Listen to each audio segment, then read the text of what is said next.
I'm Rachel, and I'm with the Golden Eagle program. We're at the Minneapolis American Indian Center, which is in South Minneapolis. Sorry. It's on Franklin and Bloomington, if you are familiar with South Minneapolis at all. If you're busing there, we've got a bus stop right outside the building, so if it ever gets cold, you will really appreciate being able to just walk right off the bus and walk into the building. Otherwise, we've got a parking lot if you plan on driving, and that's right by the building, so you don't have to worry about street parking or anything like that.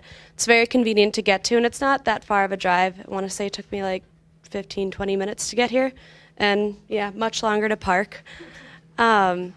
We run Monday through Thursday in the evenings. I know a lot of you, if you're looking at serving, you've got to look at what fits with your schedule. So if you have any night of the week open Monday through Thursday, we would be a good fit for you.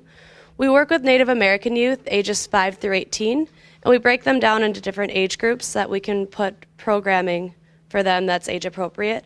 So if you're looking to choose your night based on age, like if you like little kids more, you don't like teenagers, whatever your deal is, I'll let you know the age groups. Monday is the 8 to 10-year-olds, and they meet until 7:30, so you'd be there from 5 until 7:30.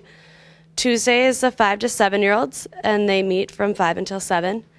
And then Wednesday, Thursday is the 11 to 18-year-olds, and they meet from 5 until 8.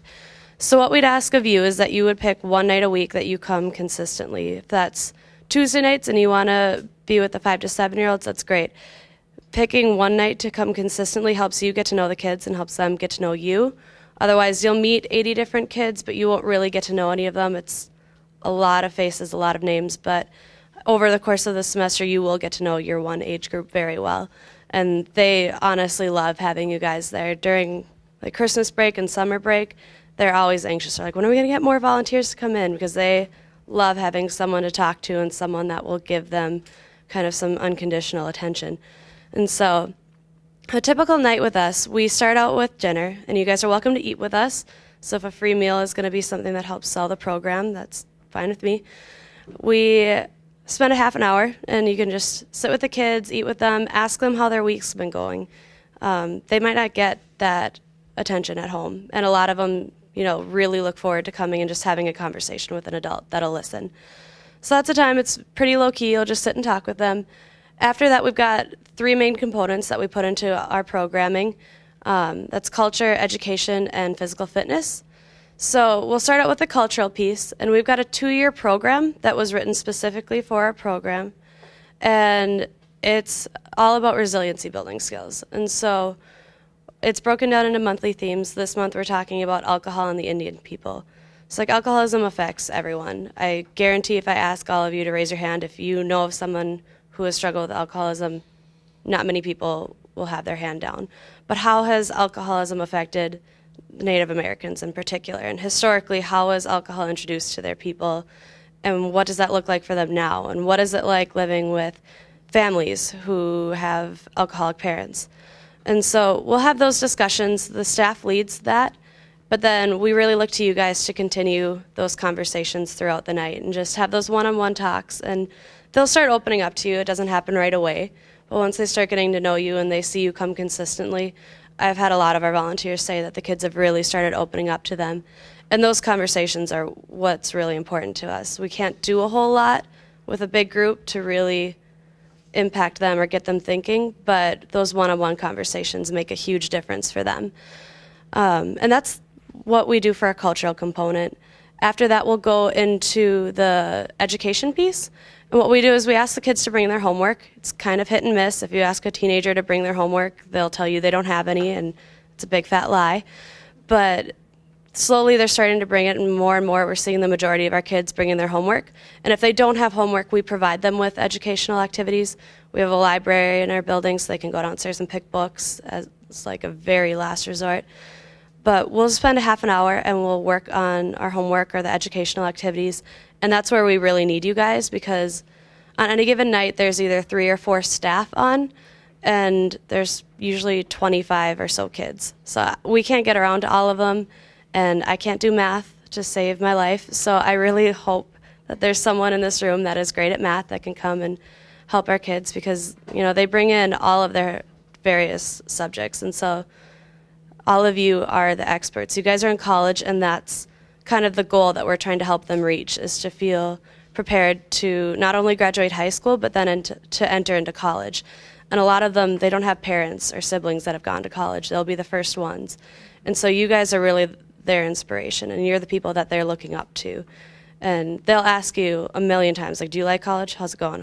What's it like? They're really starting to think about it. And so that's where you guys can come in and you can be the professionals, and you'll have the answers for them. So that's our education piece. After that, we do the physical fitness. We also have a gym at our building. So we'll go in there, we'll play kickball, we'll have open gym. We've got some gym equipment right now, and we're getting more with a grant that we just recently received. So it gets pretty intense. The kickball sounds like fun and friendly, but it gets a little crazy sometimes. But, I mean, you don't have to participate. There's other things going on. We have a computer lab downstairs that we utilize, an art room. Apart from those three main components that we fit in every program night, we also try to rotate through other activities. We'll do community service once a month with each age group. We've got field trips. We've gone to a lot of sports events. We're going to the Science Museum coming up. Next month we're going to the Capitol. There's a Rally for Youth Day, and so we'll take a group of kids there, and you guys are welcome to come with and meet our legislators, and really just rally for youth voice and funding for youth programs. Yeah, we do lots of field trips like that. We'll hopefully go sledding soon if it ever snows. We've scheduled it 3 times and canceled it 3 times, so that's going to happen. We also have guest speakers come in. The Indian Health Board comes in and does a project with them. Right now we're working on writing narratives about healthy places to eat and healthy places to exercise and be active. And so they're going to need help with writing. And you guys, in order to get into college, you have to have some level of writing skills, and that's what we're trying to teach them. So you guys, again, can be the experts and can help them with that.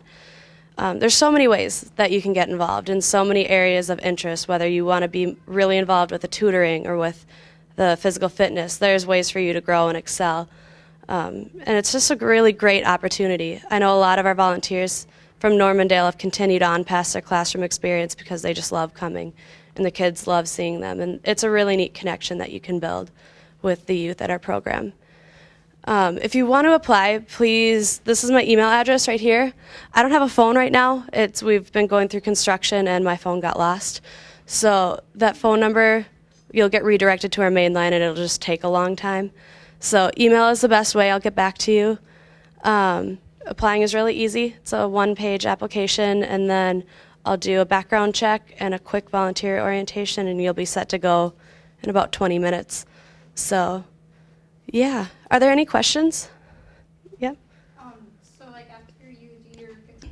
Yep, and I keep track of the hours, and so any that you do over, I'll submit to them.